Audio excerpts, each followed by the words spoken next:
Welcome, everyone, to Chirping Zebras, episode 39. Mark Riley, usually alongside Gino Benda Jr. here at AOA Studios in Beverly, the best place to tape a podcast or anything you want to tape. But Gino's in the virtual world, as is our guest that we'll get to in a second. I want to thank our sponsor off the hop, the Referees Crease, your one-stop shop for all your refereeing needs. And we have a great guest tonight. And like I mentioned, we're on the virtual world, at least Gino, and our guest he's a fellow referee. He's worked every league from the American League all the way down, and he's a good friend of ours. I want to welcome Bryan Graham to the Chirping Zebras. Welcome, Bryan. Fellas, you tracked me down. I thought I was safe in the witness protection program, but they obviously give out phone numbers. I can't believe it.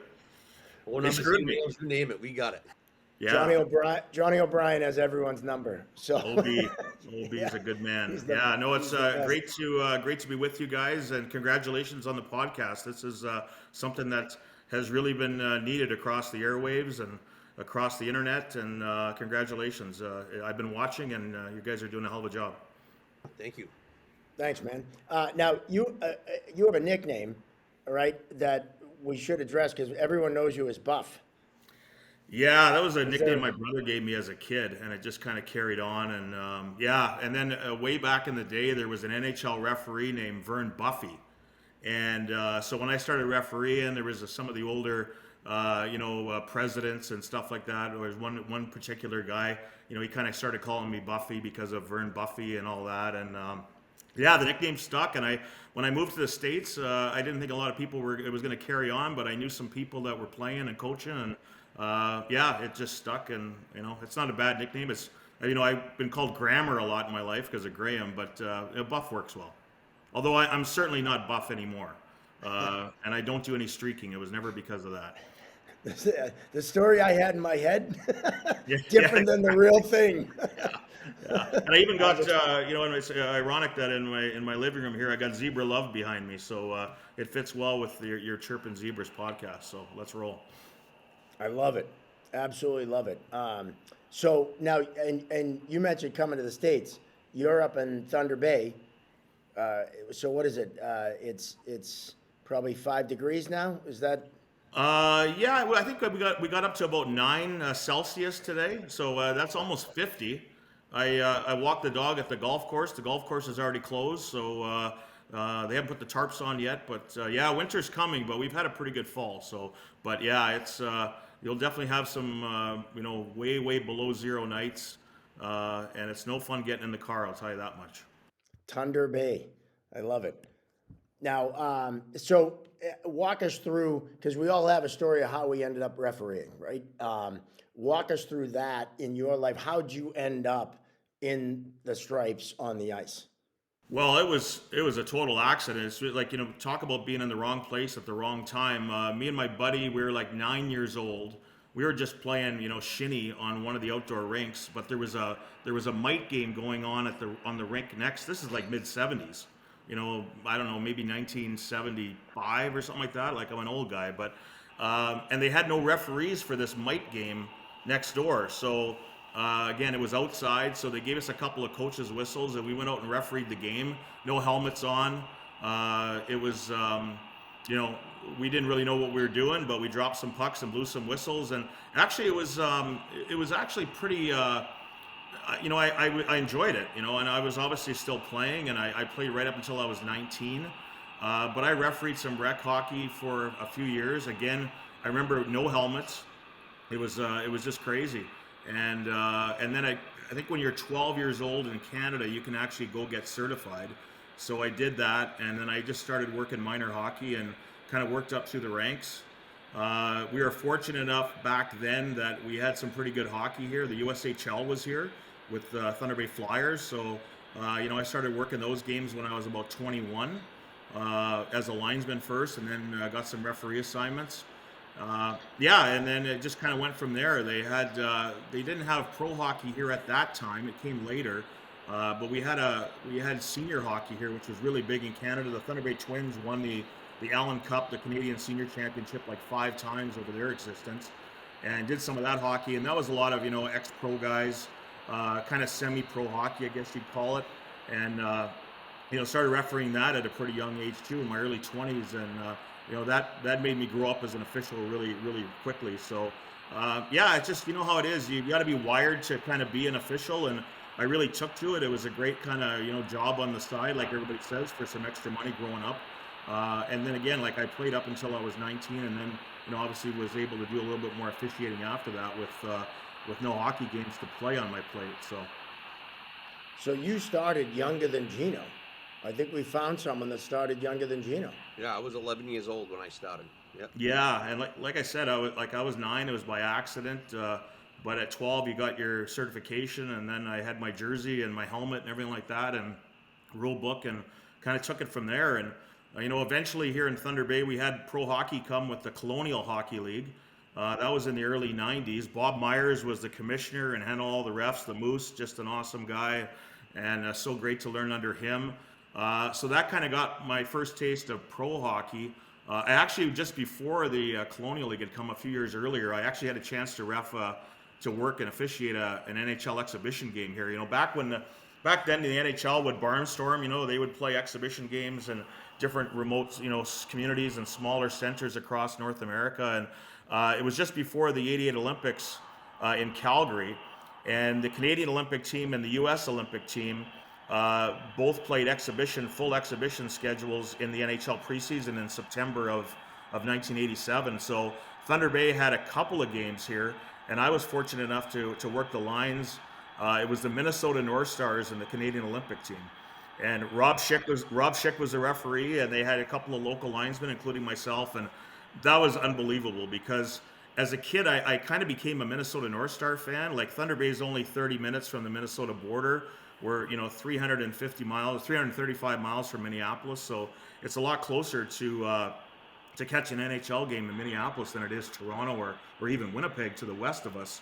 So I kind of grew up a North Star fan, and then all of a sudden I'm on the ice with them when I think I was 21 when I did that game, and and they had all their guys here. I remember, I'm kicking Neil Broughton out of a face-off, and Dino Cicerelli's yelling behind me, "Drop the fucking puck!" And That's awesome. yeah, oh, it was great. To work with Schicker at that age and just see how he handled himself on the ice with pro guys. And yeah, the Canadian Olympic team had a lot of guys on that squad that went on to play in the NHL. Andy Moog was in a holdout, I think, with Edmonton. He was their goalie.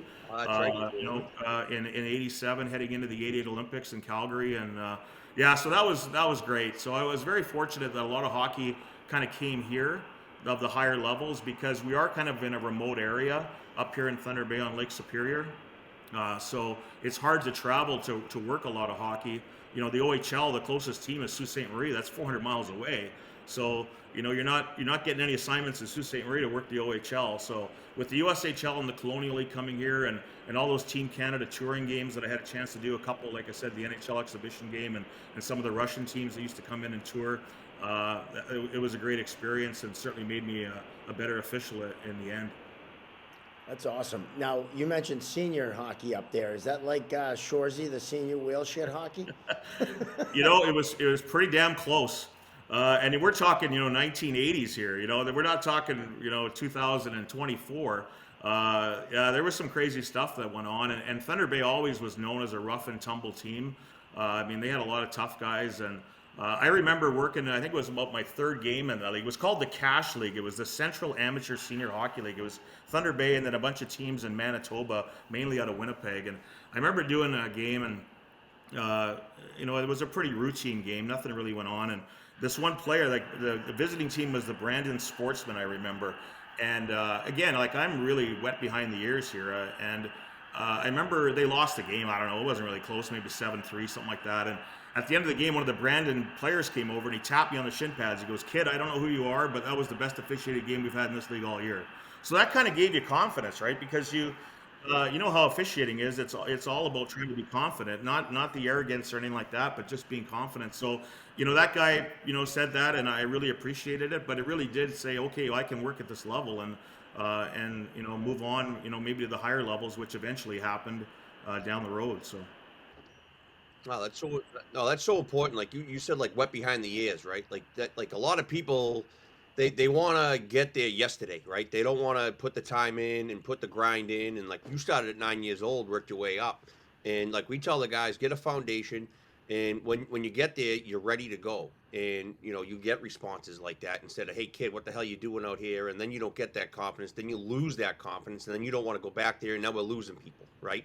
So like, I always tell people, even like getting to D1, right? Hey, you might need to take another year of juniors. Go ref some Southern Pro League. Go do that another year, so when you're here, you're ready, and you're not just making mistakes at the higher levels. So that was a very very good point. Yeah, for sure. And I always really, still to this day, I still work men's league. Like I still go out. Yeah, extra money, that's great, a little pocket money, but I still like the exercise. I like the challenge, and I still like being on the ice a bit. And but I always really took pride in my work. Like I never wanted to walk into an arena and everybody roll their eyes and go, "Holy fuck, how do we get this guy again?" So and I think over time I developed a little bit of a reputation, and people had confidence in me that when I did walk into any arena, whether it was in Thunder Bay when I was 15 or 21, or working in Tallahassee, Florida, and in the East Coast League or whatever, wherever it was, in general, people said, "Hey, we got Bryan tonight, we got Buff tonight, and we should be in good hands." But I always took pride in my work. And I still to this day, like I go out and I treat men's league just like it would be, a Saturday night and working in the coast or wherever else. And, and I think the players appreciate that a bit, and I hope they do. And I get good feedback a lot of times on that. But, it's just going out and trying to be as consistent as you can every night, and just communicate. You can talk about all the things about officiating, what makes a good official, good anticipation, anticipating those sight lines and getting those angles to view a play, unobstructed, and being consistent and all that. But the biggest thing is communication. I mean, it's just, and it's a hard sell this day and age to younger people, because they can't communicate really in their everyday lives without having their phone with them. But I survived in a lot of leagues that there were some leagues there weren't a lot of teams, but you survived on rapport and communication, and I know we all harp about that, but it is so key, to have those communication lines. And even today, just even working games with older guys in beer league, they appreciate when you talk to them a little bit, and put out that little warning about, "Hey, don't swing your stick like that, because you're going to force me to call in a penalty." And again, that's just such a big thing. And I know you guys working with younger guys at the lower levels, where you're located, I know you're always trying to strive to get that message across to young officials. No, I mean, communicate. You're giving them the answers to the test, right? And if they fail, you can penalize them, right? And then you can just say, "Hey, listen, I just told you not to swing your stick. What you do?" And I always, even doing junior games, right? Some of these young kids, they're out there and they're just mailing it in, but they're doing like D3, they're doing D1, they're doing higher levels, and then we get down and do a junior game, they're out there mailing it in. And I'm like, "What the hell are you doing out there? Listen, do you know who's out there watching?" Like me and my buddy Ryan Sweeney, we used to, I hated when like a linesman would go, "Oh, this is just another junior game," and they're just out there loafing, looking in the stands. But you know who's there watching those junior games? All the D3 college coaches, all the D1 college coaches, pro scouts. They're all out there watching you guys work. And then when you get to their game, they're going, "Hey, this ain't another Easter Junior Hockey League game. What the hell you doing out here? I saw you loafing Wednesday." And then you show up here Friday, you're expected to go. If you're constantly working on your craft, and like you said, take pride in what you're doing, and that shows across the board to everybody involved, the coaches, the players, and that builds trust, and then it makes your life a little easier. Well, it's like that old thing too, Gino. It's like, they always say, work every game like someone in the building's never seen you work before. Yep. And you never get that second chance to make a first impression, right? Mhm. And that's what I always try to work hard. Yeah, some nights things aren't going to go as well, but if you walk off the ice saying, "I tried as best I could," Yep. sometimes there's a lot of things we can't control, right?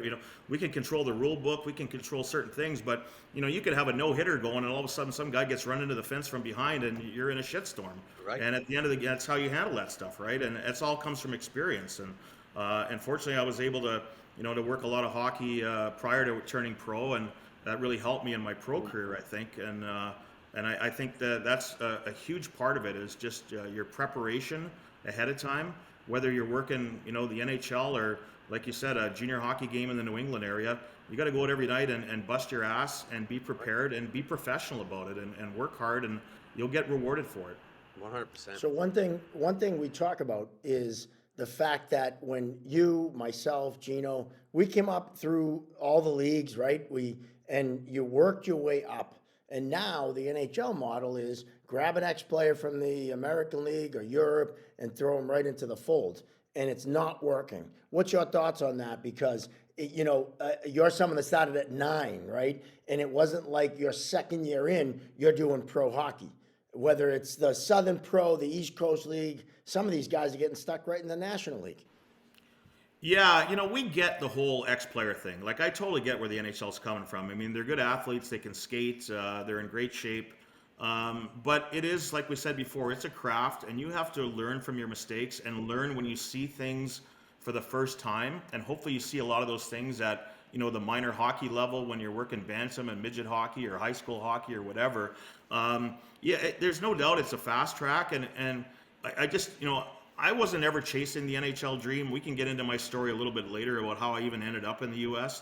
to work pro hockey. But, you really need, 3 to 5 years of working in the lower levels, work junior hockey, work your way through minor pro. Go out to the USHL and put 40,000 miles on your car over 2 seasons, driving through the prairies and the snow just to appreciate what you're chasing, right? And we've all kind of done that. Like, I was fortunate enough in the USHL, I only got 1 trip to the States, but it was a memorable experience, after working all the games here in Thunder Bay. But, what, and then, if these guys that they're taking out of the combine are showing, at the junior level and wherever that they've got it, well, then go to a league and go work in a pro league, work the finals, conquer that league, and then, then move on. Like, there's no way that if you shouldn't have to, learn, they shouldn't be having guys learn how to referee in the American Hockey League. That's just not good for anybody. It's not good for the players, the coaches, the officials, or the fans. And I know that they're giving these guys, kind of a quick, move through the system. And I don't know. I have a lot of respect for all the people that work in the National Hockey League. Obviously, those guys and the supervisors and all that are working with these guys. But it is tough to try to learn how to referee at the pro hockey level. I remember we were talking to one referee just a couple of years ago. It was working American League game. He says the young guy that was the NHL hire, or the one guy that was least on their radar, he didn't even know how to conduct a line change procedure. And this is in the American League, so. It's, and you really, when you look at the guys that have come up, and some of them are really good skaters, but some of them aren't that great skaters. And when the Wes McCaulays and the Dan O'Rourke's and the Kelly Sutherlands and all that retire, I just kind of wonder, like, in 5, 6, 7 years, who are their top guys they're going to be working? The playoffs, and you get to the conference finals or semifinals, whatever they call it, and the Stanley Cup final. Like, who are your guys? Because a lot of these guys are going to be retired, and they do have that kind of a bit of a second wave, I guess, in behind all the top guys. But after that, these guys are going to have to learn quick, and it's a tough go. And I understand it's with 17 cameras in the building or whatever, every angle is going to show you that you're wrong, in terms of a certain call. But these guys, I see things some nights. Goalie interference is a tough call. But I'm thinking, they look at it, they call it a goal. It's clearly goalie interference. They go to review, they overturn the call. And again, it's a tough call. You got guys crashing in it, lots of bodies. But I look at it back in my day, and I'm like, if I would have counted that a goal on that particular play with no video review, I wouldn't have got out of the building, But they rely so much on video review now. And I mean, it's a great tool to have, and you want to get it right at the end of the day. But and that's like, you have to see those plays over and over and over again at the lower levels, not in the East Coast League or the American League, when you've just been given a referee jersey for the first time and say, okay, here's your rule book, have at her. It's just, and no other sports league does that. Like, if a baseball pitcher blows out his elbow and he's done for his career, they don't say, hey, become an umpire and you could be working spring training games in Florida next March. And great point. It just doesn't work that way.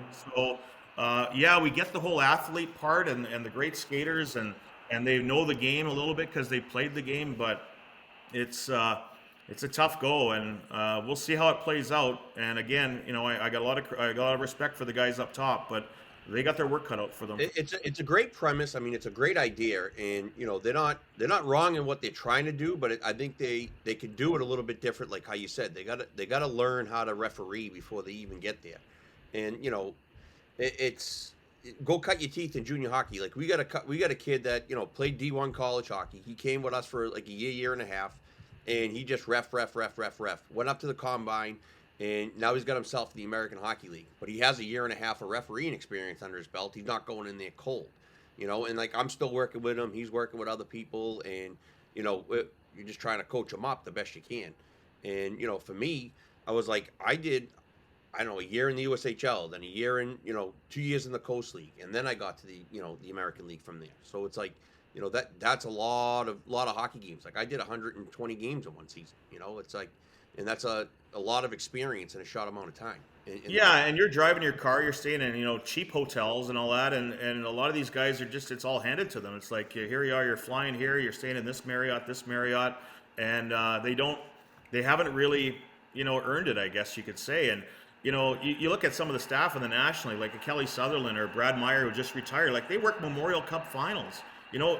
They worked in the Western League for years and years and years, honing their craft, as we say, and then to make it to the National League and be a successful referee, and to kind of force it down their throats, it's tough. So yeah. Anyways, it's like I said, it's not an easy gig.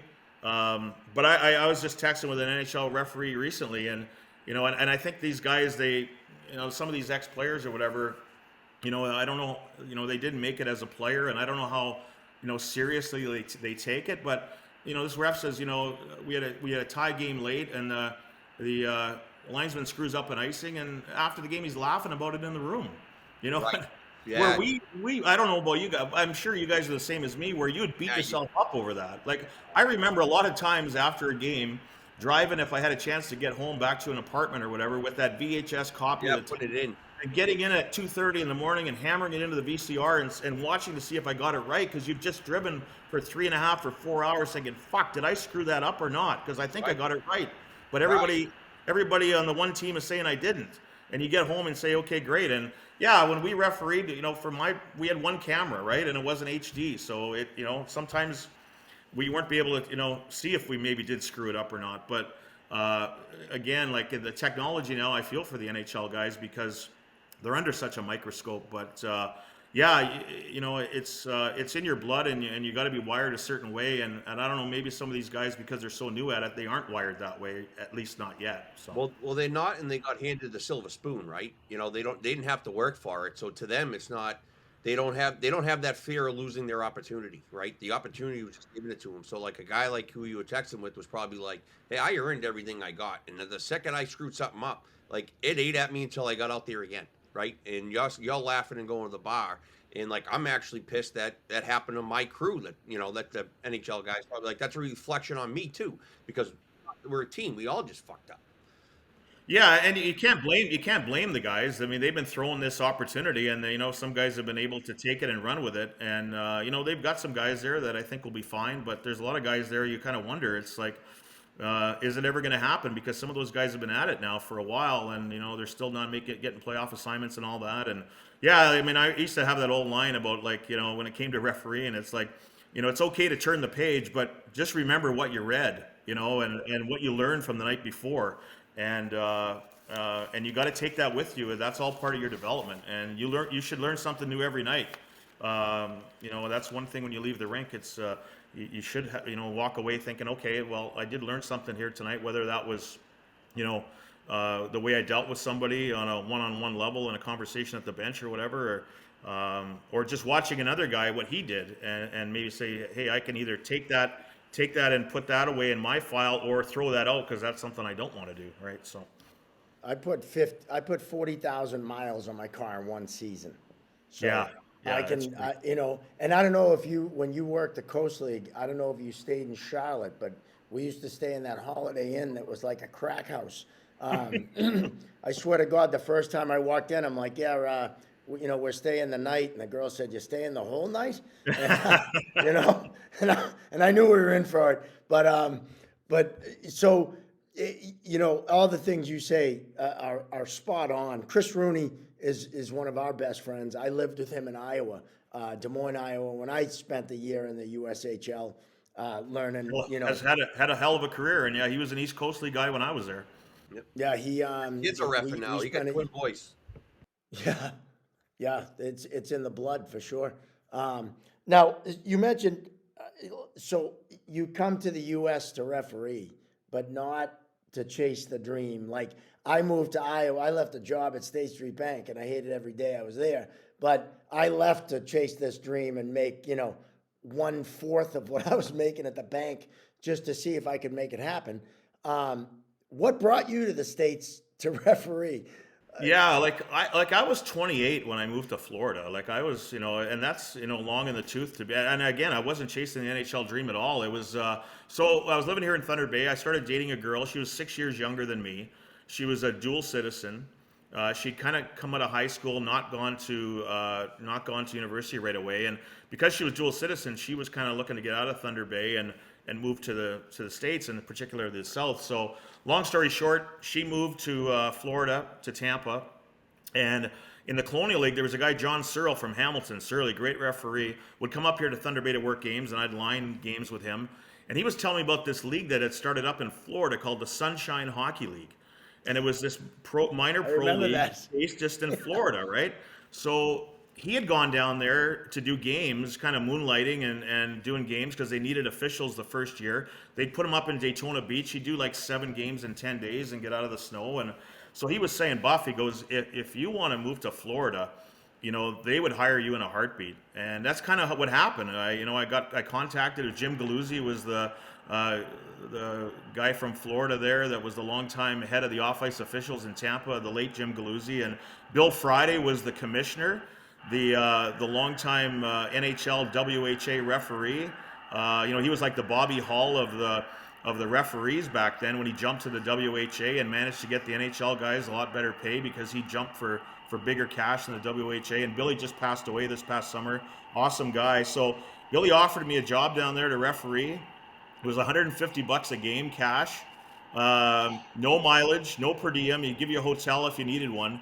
And I moved down there and became a full-time referee in the Sunshine Hockey League, living in Tampa Bay. And I did that for 2 years. The second year, the league switched names. It was the 3rd year of the Sunshine League was my first year.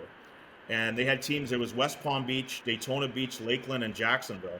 And then the next year, it transformed to the Southern Hockey League because they expanded outside of Florida. There were some ownership changes and some name changes, but the cities in Florida all stayed the same.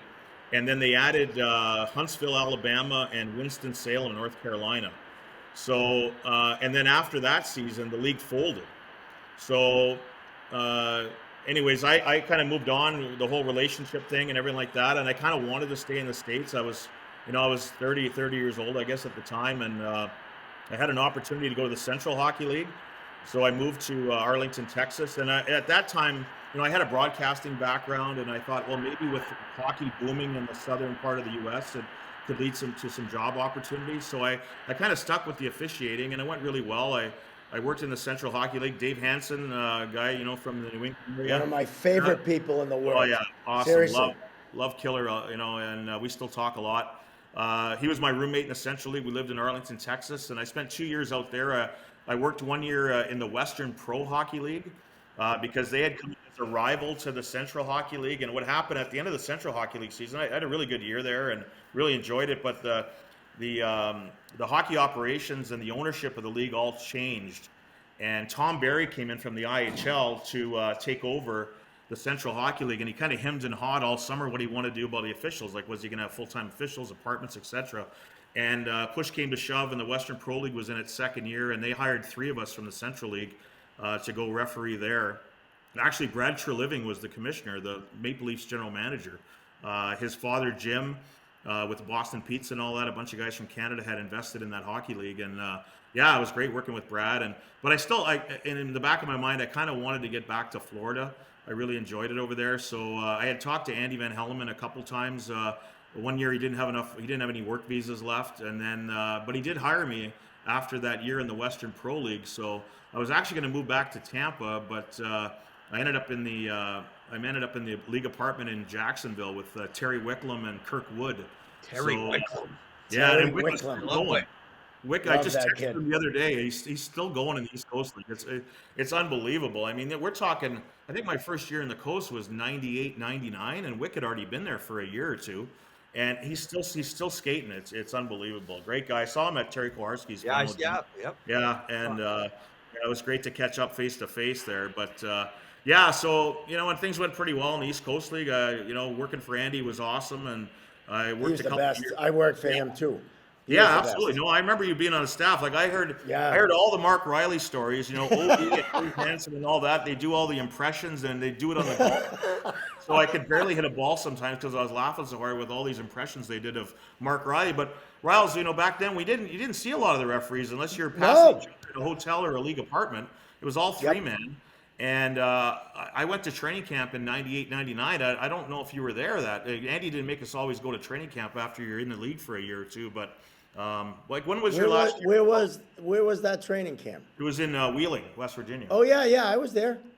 We must have met each other, and Yeah, I was too busy with O'Brien running around and there you and go. Yeah, so or too drunk to yeah, figure yeah, out who no, everyone was. I mean, Wheel, yeah, that old hotel downtown that we used to stay at. But yeah, so that place was awful. Yeah. Next, I always joke. Next one exit, Wheeling. That's when you start on the highway. Hey, they still got a team there though. Credit Yeah, to the that. Nailers. Yeah, that Yeah. city. They still got the team when there's not many teams left from kind of the original ECHL days, that's for sure. But yeah, so I refereed 2 years in the ECHL. I was 34 after my what turned out to be my final season. But I worked the Kelly Cup finals both years. My first year was kind of funny. Like I had about 4 years of refereeing under my belt pro. But I looked at the roster of the East Coast League, and I'm like, boy, like if I could get the first round of playoffs and they send me home, I'd be ecstatic. And Andy didn't even, I think, he didn't even see me work until I'm gonna say like February that year, like in person. But my playoffs went really well, and I was fortunate enough to work right to the finals, and I went to Game 7, Richmond and Mississippi in Biloxi in 1999. Game 7, it went double overtime. Craig Ross was a linesman, a good Boston boy there, still living down in Biloxi, Best. Rossi. Still in Biloxi. Yeah. And the other linesman was Dan O'Rourke, who how many Stanley Yeah. Cups has Rourke worked now as a referee in the NHL. So, yeah, it was a crazy game. It went double overtime. It was a crazy series. But, anyways, yeah. Then I worked another one more year. Louisiana Peoria was the final, and myself and Dave Hansen and Wes McCauley, I think, worked that series. And then Andy left to go to the National Hockey League. He got offered the director of officiating position to go back to the NHL. So Andy kind of put my name forward to Rick Adams, the commissioner, and Rick obviously knew me, and Scott Sabatino, another Boston boy, was the CEO, and interviewed for the job and got hired as director of officiating in the ECHL after Andy left. Talk about big shoes to fill, and Andy went into the Hall of Fame in 1999 with Gretzky, and here I am coming in right after to replace him as the director of officiating in the ECHL. So, but yeah, he was a great mentor, and he actually phoned me it was probably about end of August. He gave me a call, so we still chat every now and then, and he seems to be doing pretty well. But yeah, so then at 34, I was retired and headed into the office in Princeton, New Jersey, to work in the league office for Rick Adams, which was awesome. So now That's they incredible. they didn't have like all the high tech websites and all that kind of stuff we use now to assign. How did you used to assign all your officials and keep track of all that? oh my, this is a great story, Gino. It's a great question. So the first year I'm in the office, it was still the same system that we used, probably Riles used when I was on the ice. So they would mail out a schedule, and then on the back page, it would be you'd have to write down all your, you're confirming all your assignments. You would have to fax that back to the league office. And as a full-time guy, you weren't turning down any games, right? But Yeah. and then so we would have to do that. And I remember Doug Price and I, who was the hockey administration guy, now the commissioner of the Southern Pro Hockey League, Yeah. PHL, Dougie Price. Yep. We would sit there, we would photocopy about 100 and some odd schedules of 3 or 4 pages, plus the confirmation page. We would have to put all the address labels on every envelope. then run it through the postage meter and put them in the box and hope everything got there within, a week, because you had to schedule out so far. So that Right. was my first year in the office. Well, all of a sudden, email had started to become a thing. Yeah. So that process would take a whole day. Like, you'd go in the office and say, well, it's scheduled day. It pretty much would be from the moment you got in the office till the time you left that day. And then the following season, we went to an email schedule, and one click of the button, it was over. In Nice. 1 second, it was all done. You just had to do this schedule on a spreadsheet, and you had everybody's email addresses already in your folder. And unbelievable how technology has come. But yeah, I mean, back then there was no games on the internet. There was, the league had a website, but it was still in its pretty infancy stages rather. And yeah, and you'd get that VHS copy of a game. Like a couple years there into my tenure there, I did the league discipline too. So you'd wait for that VHS tape to come Tuesday morning that the guys would send out Monday on FedEx, and go through it, and then you'd watch some games as well to break down some stuff for the officials and all that. But yeah, it was to think what it is today, and even us just sitting here having this chat. Yeah, It's right. pretty amazing how far things have come. So. So if you Yeah, I had a remember back-to-back, getting. go ahead. Oh, go ahead, Gino. No, I was just gonna say, if you had a back-to-back Friday, Saturday, right, and you had like a suspension thing, would that guy be playing on Saturday and then get suspended for like the following weekend, or would he get to play the next day, or would that suspension take place prior to you watching the film?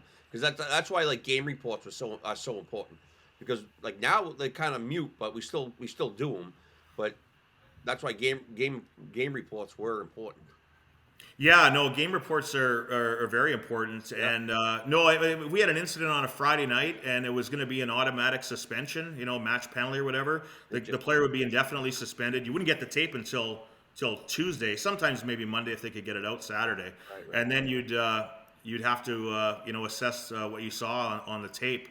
But yeah, anything that was automatic, it was pretty easy. Instigator in the last 5 minutes or whatever. That was pretty much automatic based on the game report and the rule. But I remember one time Wheeling had a back-to-back at home. John Brophy, his last coaching gig was in Wheeling, and Brophy was up there, and he was past his prime, but an awesome guy. And I got to know him pretty well. But Wheeling had an incident. They had a match penalty, I remember, on the Saturday night, and just Brophy would never answer his cell phone, and the service wasn't very good in Wheeling. Go figure, guys? Knowing the wheel, like Ryle said. But so I figured they played Sunday at like 5 o'clock or 6 o'clock. So I call it like 8 in the morning. I was going to leave a message on his answering machine at the rink, right? And sure enough, he answers the phone. And I'm John. It's Bryan Graham. Yeah. What do you want? And I'm like, well, we had a match penalty, last night on your guy, and we got to get the tape. And he goes, well, that little prick had it coming to him on the other team. I'm like, well, John, no deserves to get cross-checked in the face, blah, blah, blah. He goes, anything else? And I'm like, no. But the funny thing is, when he picked up the phone to answer the phone, he didn't say hello. He said, Saddam Hussein's bunker. That's Brof. That is Brof. He was delicious. Yeah, Oh, like I was remember delicious. I think my second year in the coast, I worked the first game in Trent, New Jersey with Brian Mock and Terry Henneberg. Oh, the mule, Henneberg, he Brian was Mock. awesome. What a great linesman. Terry, he was. yeah, Terry was awesome. Yeah. And the next night we were in Norfolk for Hampton Roads there with Bro. So it was only second game of the season. And I'm like, great, I get to deal with the legend. He'd already been suspended. He chased the referee off the ice on opening night on the Friday there. So he wasn't even on the bench. So I think it was Justin St. Pierre he chased off. I think it might have been Justin. I remember him having a problem with him. That one year when Richmond and Mississippi made it to the finals, Justin and I lived at that Holiday Inn across the parking lot because they closed the league apartments. So I was in a hotel in Biloxi, Mississippi at that Holiday Inn for like a month. And Justin was my roommate for most of it. And we'd go for breakfast in the morning, and I would just tell the girl, please do not burn his toast, because I have to deal with him all day long. But Justin and I are still great friends. He just texted me the other day, so it's always great to keep in contact with everybody. And the East Coast League, we had some great referees in that league, and I was very proud, even when I worked in the league office, of the quality of our officiating staff. I thought we had a really good mix of veterans and young guys, and I was very fortunate to have guys that really bought into what we were trying to do. And again, it was tough back then. It was it was one referee, two linesmen the whole time, and the NHL had just kind of started to get into that four-man system. And yeah, that's part of the reason I didn't chase the NHL dream. When I was young, there was 21 teams and like 12 NHL referees. I'm like, I don't like these odds. So, but I was very fortunate to stay in the game. I think back a lot of times, like, had I not gone to Florida, what my life would have turned out, but I would not have had the opportunity to meet all these great people and visit all these great places in the U.S. to referee hockey, especially down in the South. Like, I know Riles, like Charleston was unbelievable. That was Best city. Carolina, where the South Carolina Stingrays play, is awesome. And Best city. Fort Myers, Robbie Concannon. yeah, Robbie Concannon always took care of yeah, us. yeah, absolutely. Cuckoo And was great. I ref Kooks, and yeah, he's still going strong. Running that organization, and I know they've turned a lot of NHL coaches out of there, and yeah, but that was a great spot. But yeah, Fort Myers and Tallahassee and New Orleans and all those spots were just great. And even when I was in the league office, we absorbed the West Coast League. We were all part of that kind of, what they merger, for lack of a better term. And all of a sudden we had Boise, Idaho, and Las Vegas, and Anchorage, Alaska, and all that. And it was it was great to get out to those spots, and San Diego and all that. And when they kind of took over the West Coast League, and I remember they were trying to figure out what they were going to call the league, right? They they couldn't call it the North American League or whatever, that was taken. But now we're not really the East Coast League because they're on the West Coast. I mean, they're in friggin' Alaska for way up north. But they came up with just ECHL, so it was almost like the every coast hockey league. But do you remember a guy named Jeff awesome. Zare? Jeff Zare he played a bit for the Bruins, and he played in Johnstown. Oh yeah, yeah. But he had the best line about the ECHL. He said that to my old roommate Kevin Ferguson, a linesman. He goes, one night at a face-off, he looked at Fergie's jersey patch. He goes, Fergie, you know what ECHL stands for? Easy to come, hard to leave. That's so true. That is so true. Yeah, For everyone involved. So Yeah. I want to throw out a couple names, but before I do, a couple things. I remember getting my schedule in Boston, right, before the season, like in August. And it was like 5 pages long, and it had all the games listed, and you had to find yourself and highlight where Yep. you were, right? And I was living in Raleigh. I was with Johnny O'Brien, ended up with us there, and my first roommate was Mark Hamlet, the Hammer. Oh, Hammer, yeah, Hammer, yeah. He just texted me a That's little a bit a while character. ago too. Yeah, the Hammer was awesome, man. He brought it every night.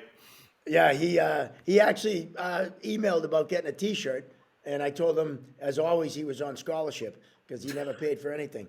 That's He was true. always short. He'd be like, "OB, you got me," Yeah. no matter where we were. But I remember getting that schedule. When you brought that up, I was like, "Holy shit, that's right!" Because now we're so used to technology, and the coaches now could pull up the video on an iPad.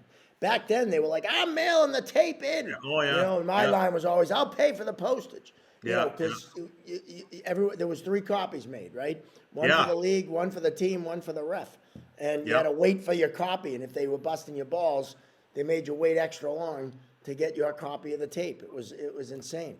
Yeah, I remember working a game in Charleston one night, and it was it was a Tuesday night game, right? But it was the PD Pride against South Carolina. Yeah. Big rivalry, right? Jack Big Cappy now rivalry. coaching Jack PD. Cap, yeah. Yeah, Cappy, love Cappy. He's done so well for himself. He's in Minnesota now with the Wild, and Rick Aduno from Thunder Bay was coaching South Carolina. So Rick and I are pretty good friends. We've gone back. We're actually having breakfast in a couple of days.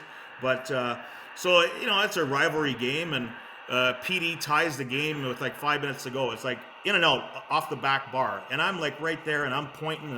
It's in Charleston. I don't think the goal light ever came on, but so I'm thinking, I wonder what the tape's going to show on this one. So, anyways, it goes to a shootout, and PD wins the game. So Rick Aduno loses his mind. He goes down from the bench. He bench presses the net off the moorings he slams it into the backboards. And in Charleston, they did a button hook right off their home bench, and that was our hallway too. Like Rick's Yeah. office was right next to the referee's room, separated by the hallway. Like I used to go in Yep. there, put my long underwear on and go in and have a coffee with him and catch up before the game. And anyways, well, he's waiting for me, and he's mother effing me the whole time through the hallway. Buff, that puck better have been in, blah, blah, blah, blah, blah. So I come out of the shower, the off-ice officials are already in the room, and I was like, well, what did the video show? He goes, oh, back bar, exactly where you pointed. I'm like, good, okay, I don't have to watch the tape. I don't have to, because I'm on the road. I wouldn't be able to watch it for probably a while. But so I call Andy because Rick's got to get suspended now. I had to gross him, and Andy's like, that's your buddy, eh? That's your Thunder Bay buddy treating you like that, eh? Well, he's gonna get suspended because that's his second one or whatever. And so about a week later, I have them again on the road, and I think it was in Augusta, and didn't see Rick before the game or whatever, and. They had, so I'm thinking I better go over and break the ice because they had some ceremony going on, so they're already on the bench. I better go break the ice because if they take the first 2 or 3, which was very possible, he's gonna think I'm pissed off at him and like that. So while the ceremony's going on, I go over to the bench. His nickname is Smitty. That's a story for another day. And I just wink at him. I go, Smitty, be careful. The nets are really heavy here. That's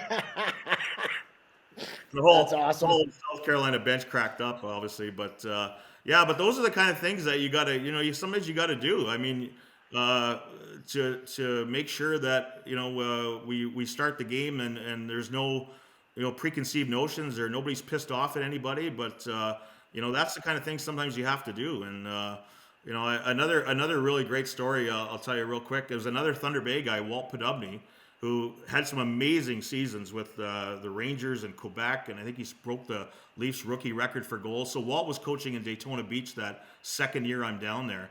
And I guess, they had lost some games over Christmas. I actually had managed to make it home for Christmas, so they're on a losing streak.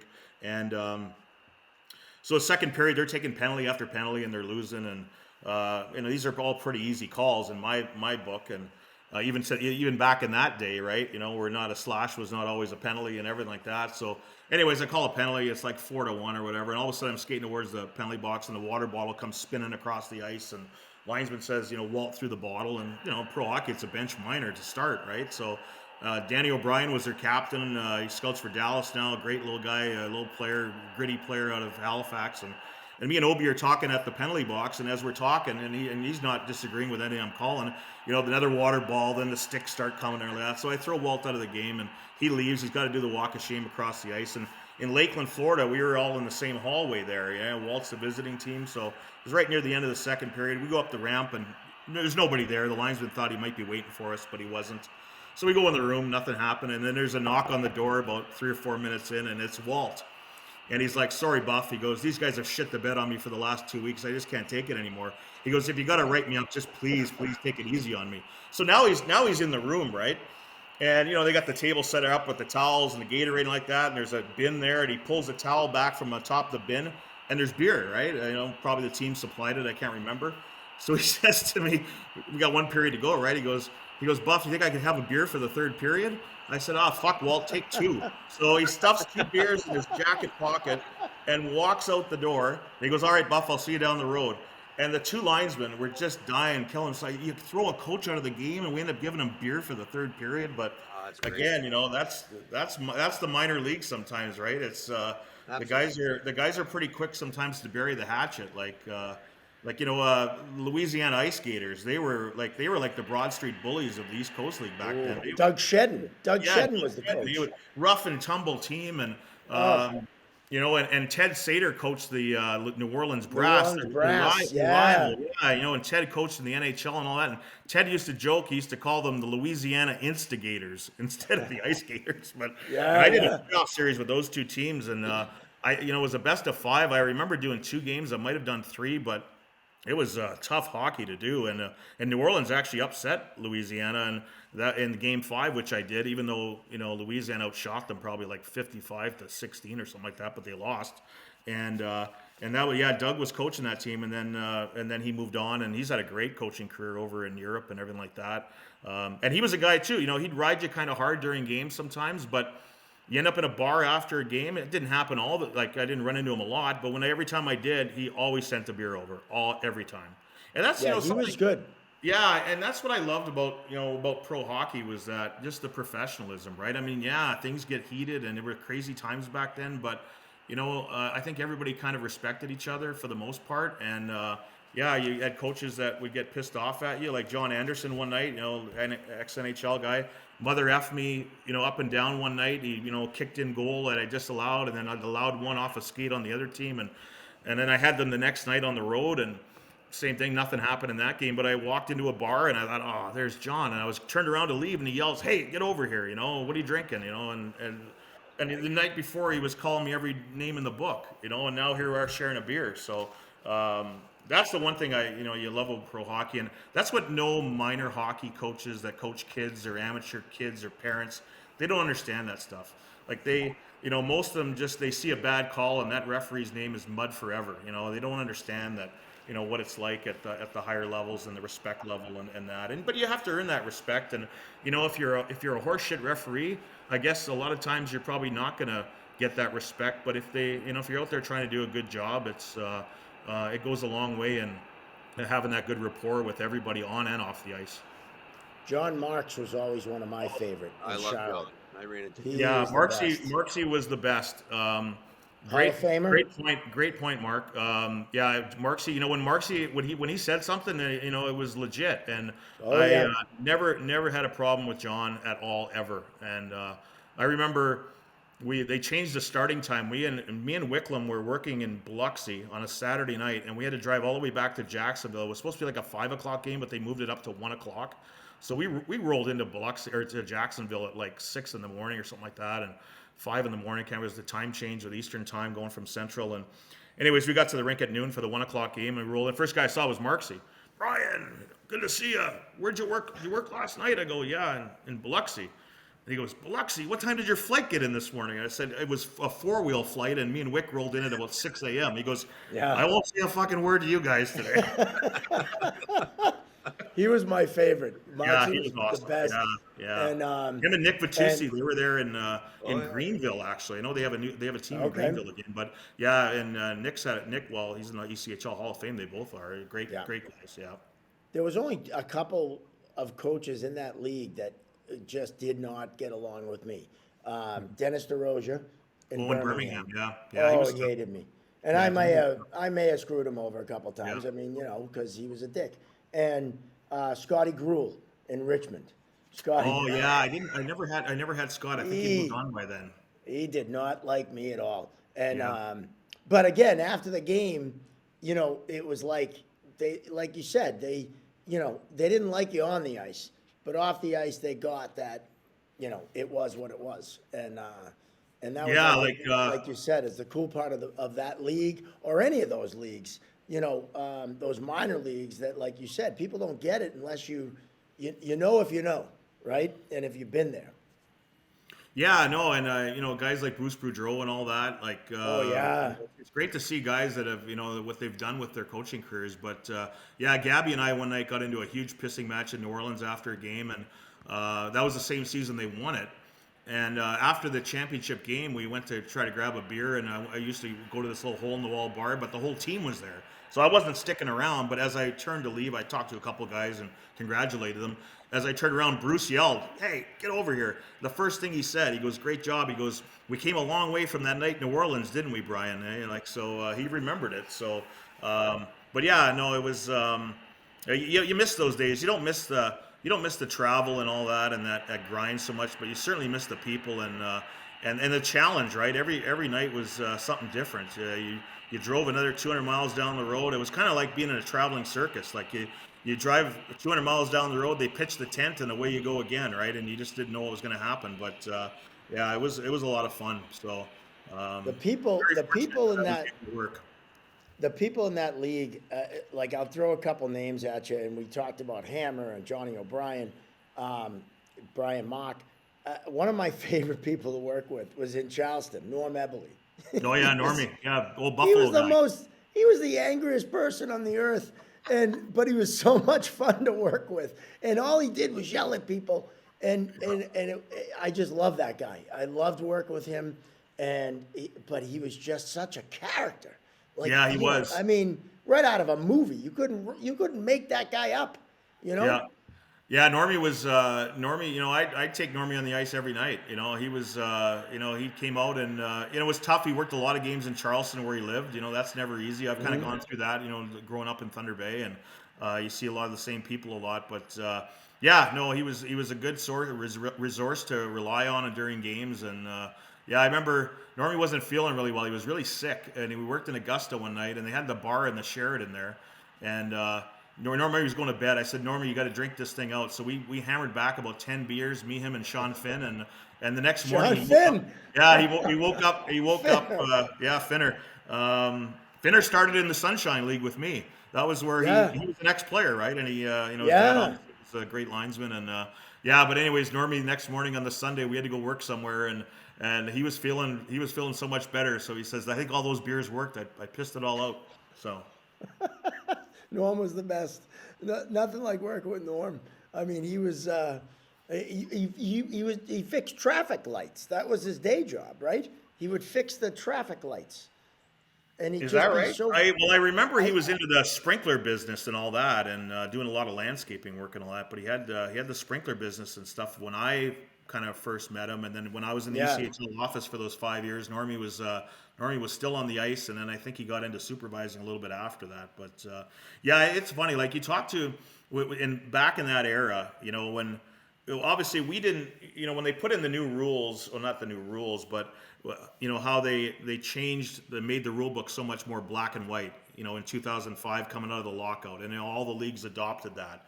And it was, but back in our day, you'd be refereeing a game, and you'd see a potential infraction, and then you'd be like, okay, where did it happen on the ice? What's the score? Are we in a 2-2 game here in the third period? Was there a scoring chance, or was the puck turned over where it could get ugly? And you'd have to process all that, and then in a fraction of a second, either throw your arm in the air or keep it in your pocket. And it's amazing how we were able to referee back then. But they always said that the officials that could conquer that thing, they had good feel for the game, right?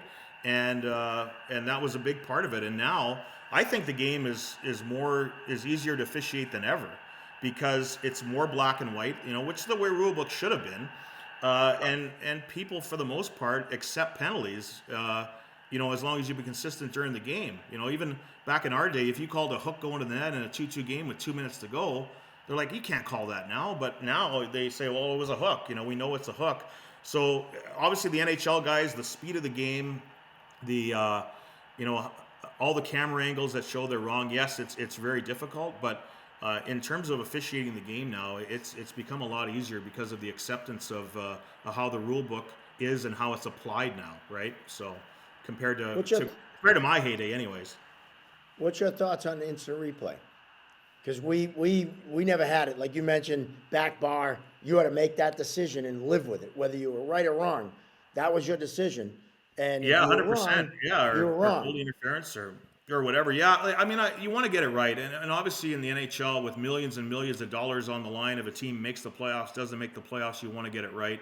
I think the offside rule has kind of gone a little bit too far with skate in the air and all this stuff, and but as an official, at the end of the day, you don't want to be pointing the fingers like, oh, you missed a call and we lost the game because of it, and it's always losing teams always seem to have that excuse more than others, but I'm okay with the replay because I think at the end of the day, you just want to get it right, and you want to have less animosity in the game too towards the officials. But I think a lot of times now in the NHL, they rely on it. The officials rely on it a little bit too much. It's like, okay, I'm gonna point goal here, and then we'll go to Toronto and they'll figure it out for me. But yeah, it's but again, to think back to our day, 3-man system going up and down the ice sometimes 5-6 miles a night, and then trying to have to decipher what's a penalty, what's not a penalty based on where it was on the ice, the score, turnover, goal, scoring chance or whatever. Who it was. Yeah, and Who it it's was pretty, played pretty into it amazing too. that we were able to survive and at times be considered a pretty good official for that era. So. Now, and Gino, you see this a lot in college hockey, where guys are relying too much on that instant replay, and part of it is it's been there since they started. Well, we're trying. I'm trying to get the guys to referee the game live, right? Like the only time you're going in is when you actually have the major penalty to go in and confirm your call, just because. But if you have a minor on the ice, or if it's goaltender interference, they have to challenge it anyway now. So you have to be confident on the ice, get the call right live, and don't rely on that replay. Like act like it's not there. I when it first came in, it was a natural human element just to rely on it. You had a hit, you're like, all right, let's go see this again. And then you start doing it, and then you see the video and the angles, and it's totally different from what you just saw on the ice. And then you're like, oh wow, I really don't like this process because you're so used to just getting it right live. So ref the game, get it right live. Don't ref it like it's not there, because if you don't, you're gonna be guessing, and then you're just gonna rely on it, and then you get in there and the angle's totally different, or it's not working. Yeah, like I've watched a lot of college hockey, and all the reviews they do, and now the NHL reviews major. I mean, that would have been a great thing to do in our day. Well, it's like, oh wow, like how bad did he hit him in the head? I can go review it. It would have been a nice tool, but we didn't have that, so we had to rely on our guts and our eyes and what we thought we saw and how clear we saw it. But yeah, it's the game has changed so much. I look back into. I think where the NHL really missed the boat was in the early '90s when everybody started building new arenas. That was the time that they could have made the ice bigger, And I love the fact Mariucci Arena in Minneapolis, where the Golden Gophers play, Oh yeah, they Minnesota. play the Olympic. Yep, same with St. Well, Cloud. they had Olympic ice, and Olympic ice is too big, right? But they actually they remodeled it a couple of years ago. Oh, you're And right. Yes. yeah, and they've gone to like a 200 by 89, and I've watched games on the Big Ten Network. It's perfect. Like I would actually like to see it a little bit bigger. Maybe like a 204 by 92 or whatever. But the NHL, when they saw Eric Lindros and John Leclerc and all these guys, Legion of Doom coming on the ice, they should have said, "Wait a minute, we got to make," and we're adding another official to the ice. At least back then they were thinking about that, right? It was always discussed until they finally pulled the trigger on it, but. I just think that the ice surface is too small for all those players and the officials out there. And, they could have built all those new arenas, the TD Garden in Boston, and built as many seats as you want around it. But and everybody would have caught up eventually. Like back in our day, well, Boston Garden was tiny and Chicago Stadium wasn't regulation, and the odd in Buffalo wasn't regulation. But that's the one thing with the NHL, especially when they went to 4 officials, if they could have made the ice surface just a little bit bigger. I mean, you don't want Olympic, you don't want to lose that physicality, obviously. But just to let the guys have a little bit more space to create, I think it would be a much better game. And I'm shocked that the IOC and all that have gone to all the games now on a 200 by 85 sheet. Like they just had those games last week, and I really didn't watch them. They're in Finland, I think. But, they're playing on an NHL ice surface because they want the consistency because it's for regular season points. But, yeah, when you look back at all the things that have changed in the game, from the application of the rule book, whatever, like we were talking about earlier. But that's the one thing I thought the NHL missed the boat on was they could have went to a bigger rink to make the game better. And getting back to the replay thing too, right? Like I had a review in a women's game. I talked to the referees about it. It was like 3.5 minutes long, and it was a goaltender interference play, and they had goal on the ice, and they ended up overturning it. So I was like, okay, I watched the video for 30 seconds and knew it shouldn't have been a goal. And I was like, okay, so why were you guys in there so long? Why was this a 4-minute review? I go, when did you make a decision that it wasn't a goal? They were about 90 seconds in. I go, then make your decision and get out. I go, because you just had it. I go, you had an answer to the test. I go, just take the answer and get out. Now, what else are you looking for? You saw every angle. Make your decision. We're not in there slowing it down. Well, you are in there slowing it down, but you want to get it right. But, don't re-ref the game. Just go in there. And if there's something askew and it gives you evidence to overturn your call, make your decision quicker. Like, don't go, you shouldn't be in there for 3.5 minutes. Absolutely. And, one thing as a supervisor, a lot of times I would always tell guys, it's like, sometimes when you're in a conversation or you don't realize how long it's taking, right? And everybody's sitting around waiting. And that's a big thing. If they could get it done in 90 seconds, then they should have been out of the box at 95 seconds with your call, right? And unless they're waiting on more camera angles or whatever, but yeah, it's all about pace and everything like that. And there's nothing worse than a game getting bogged down by either officials talking too much to the coaches or, like you said, the game just comes to a halt for a review. So, and you see it in the NHL sometimes. They've had reviews of 5 or 6 minutes, and the announcers are just beside themselves because they want a decision and let's move on, right? Whether you get it right or wrong. So, Well, the announcers run out of shit to talk about. You know exactly. what I mean? They got to They're start all worried making about shit going up. commercial because they'll come back and there will be game on again. So, but yeah, I gotta say, and you're the first person that ever brought this up. I love making the rink bigger in the NHL and not going to 100 by 200, but just making it a little bit longer and a little bit wider. It makes so much freaking sense. It's like it's just and like you said, all these new rinks going up, all these new arenas going up. It's like they had the perfect opportunity. Why didn't they do that? Like I don't it's know. just I don't such a know. brilliant idea. Yeah, you don't want to label it as dinosaur thinking, but they sit in those meetings, those general manager meetings and all that, and just knowing what was coming down the pipe in terms of size and speed, and again talking about adding another zebra on the ice, because that's a tough thing. And back in our day, we trailed the play all the time for the most part, unless there was a turnover and it came right back at us. But the fact that you add another body on the ice and you haven't made it any bigger, I think the game would be so much better. And I made a point last year the year that they switched it over in Minneapolis at Mariucci to watch games on the Big Ten Network when the Gophers were on, or I recorded, and I thought it was just perfect.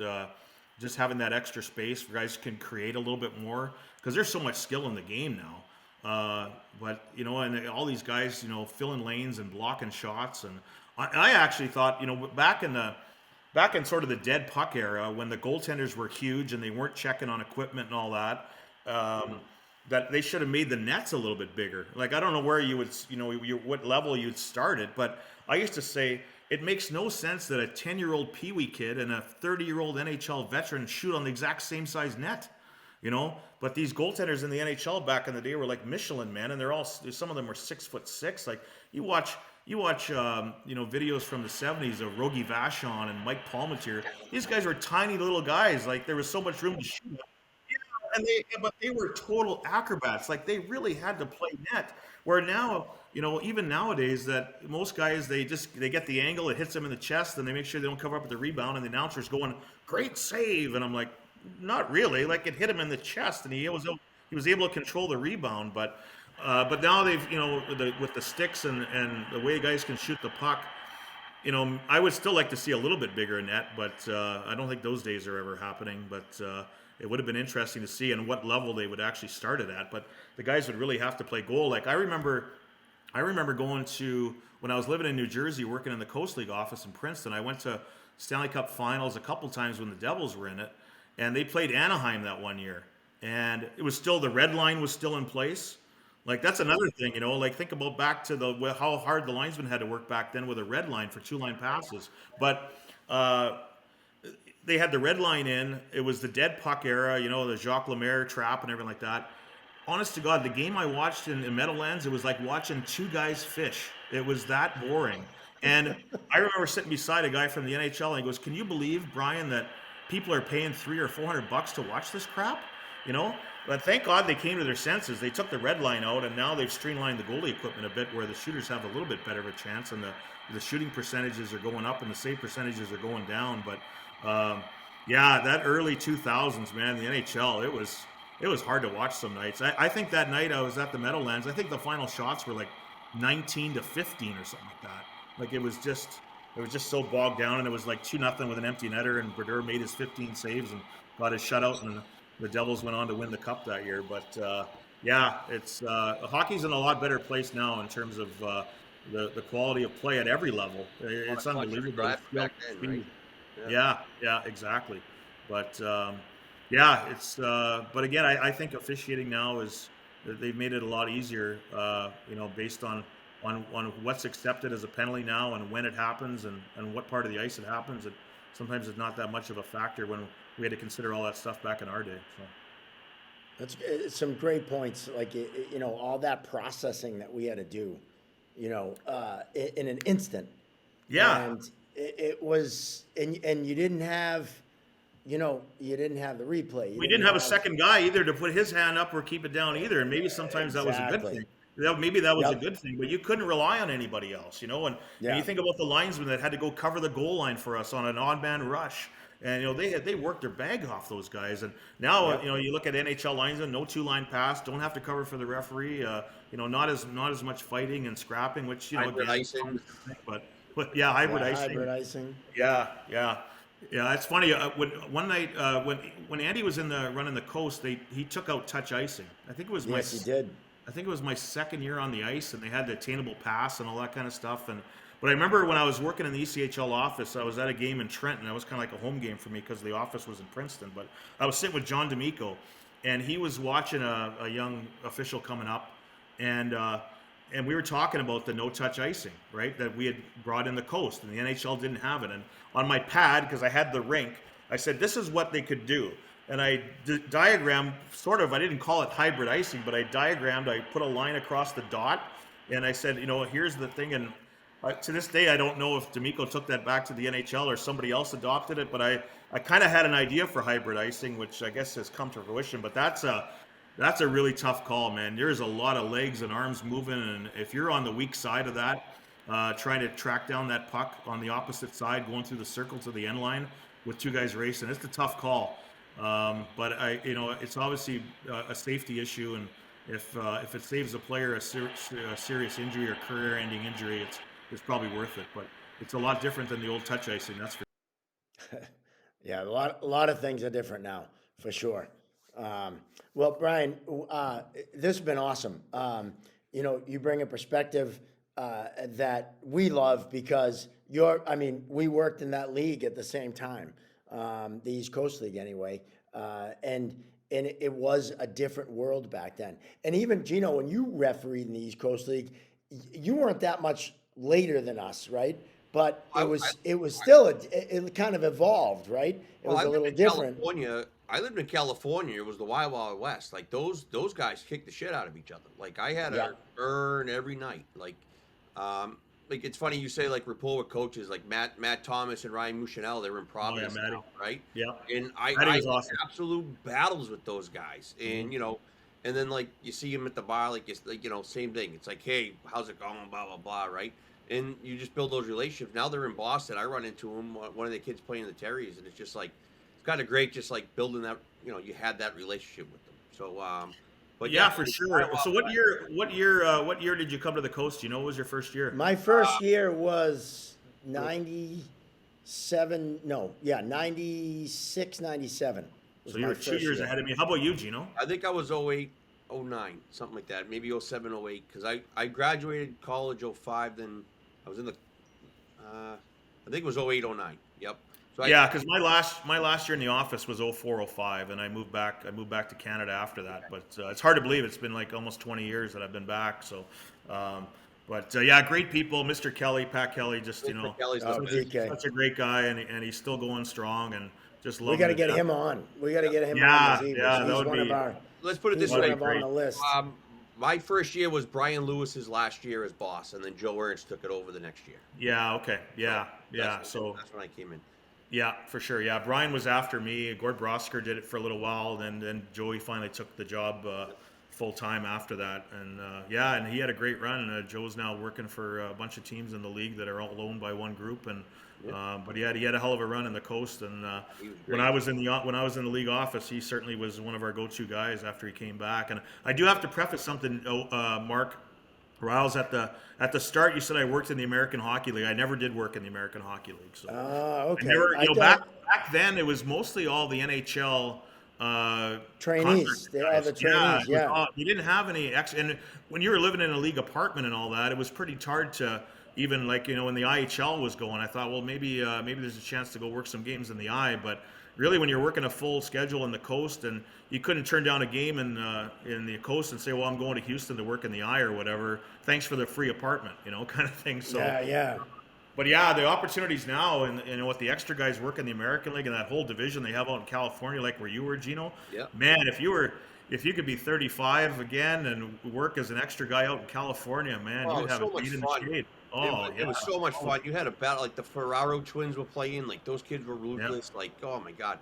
And then so like I my first year was Francis Sharon. He was the big guy in that season. Then he got hired by the National Hockey League. And then my second year I lived with Johnny Hebert and Matt McPherson in Reading.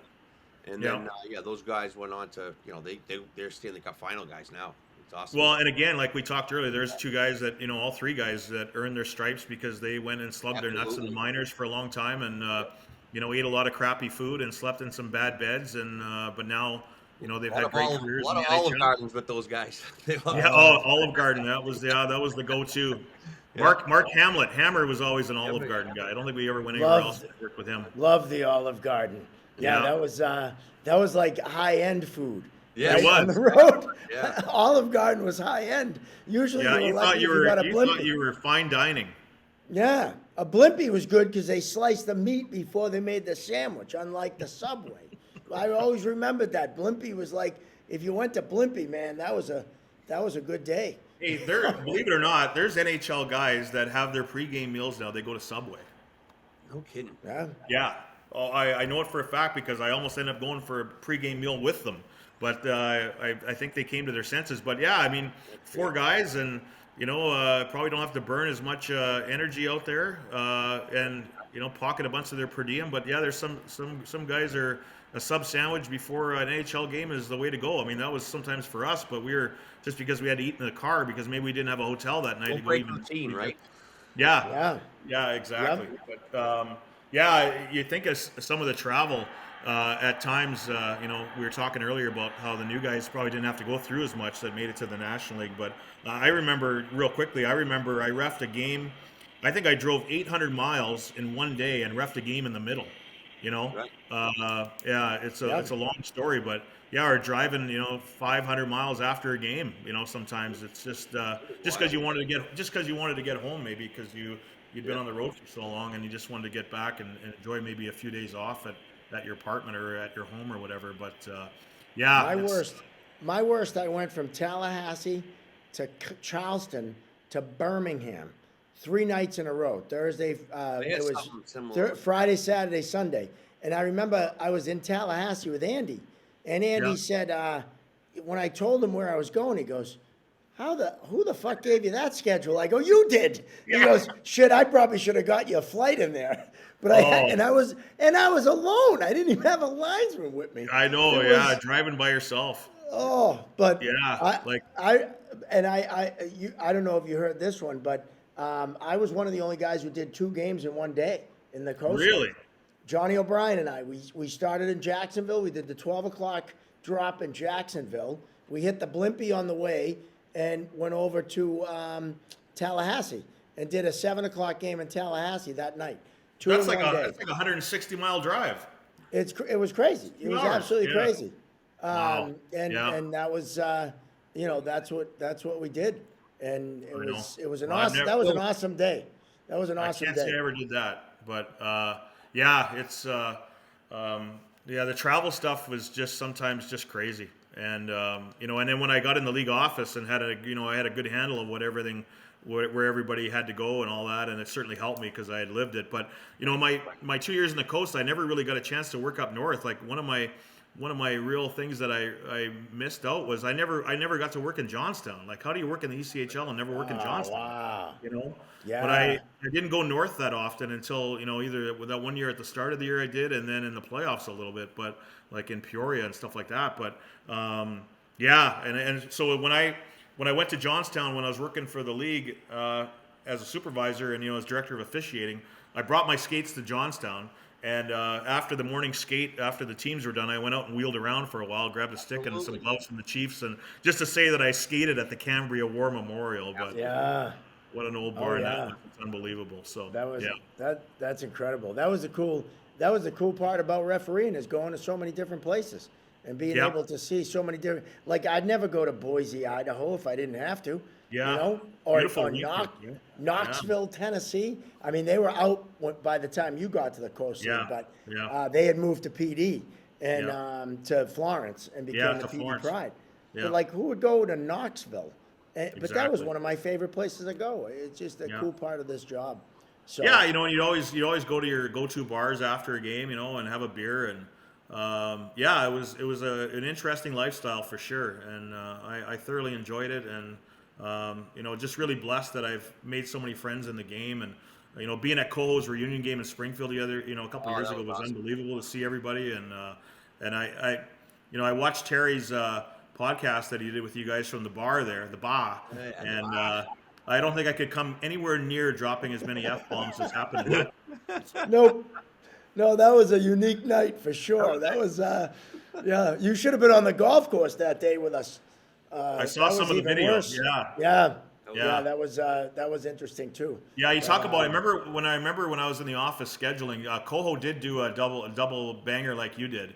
Did he? He did a 1 o'clock American League game in Cleveland, and he did a 7:30 that night in Toledo. Wow. Oh, He goes, okay. Buff, I can do it, no problem. Lay it on me. So Love I it. was like, all right, don't get hurt and don't get any flat tires. So Right, right. yeah. Well, I'll But tell you, Terry sometimes could get a little short, right? So I remember he was in Vegas working in the coast, and he was going to take the red eye out after the game back to Charlotte, I guess. And he can't get a late checkout out of the hotel. So he's once, he's like, you got to, he's like Dutchy, Dutchy. Everybody was Dutchy, right? I guess I was sort of the original Dutchy, thanks to Joe Ernst. But, well, we won't get into that. But anyways, he's like Dutchy. They won't give me a late checkout.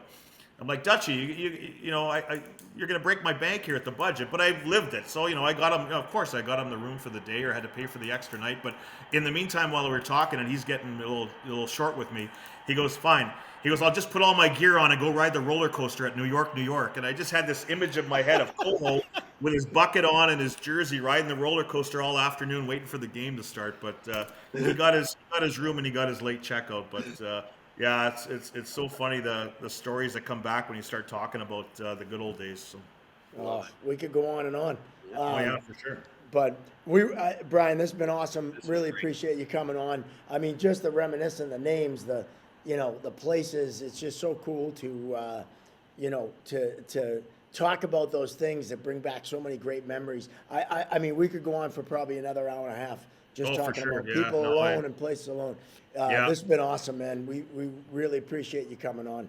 Yeah, no, I appreciate you guys having me, and again, congrats on the Chirping Zebras. It's a great avenue for people to learn about officiating and obviously hopefully learn something and then maybe get a few laughs out of it at the same time. So because you gotta have a sense of humor to go on the ice wearing that zebra jersey. That's for sure. It was Never great take yourself training too ground. seriously. Yeah. Well It was a put. great training ground to become a comedian. I'll tell you that for sure. That was an easy thing for you to transfer to. Oh, yeah. In your Yeah. career. So awesome. Well, that's going to do it for episode 39 for Chirping Zebras. Want to thank our guest, Bryan Graham, Buff, and we want to thank our sponsor, the Referees Crease, and also want to thank AOA Studios for being the premier place to tape a podcast. I want to remind you, find us on all the social medias, the Facebook, the Instagram, the TikTok. Find us on all of them, like us, and please like and subscribe on YouTube. And as always, want to thank you for coming on our journey with us and checking out Brian and Gino and our producer Josh. And for all of them guys, we'll see you next time right here on the Chirping Zebras.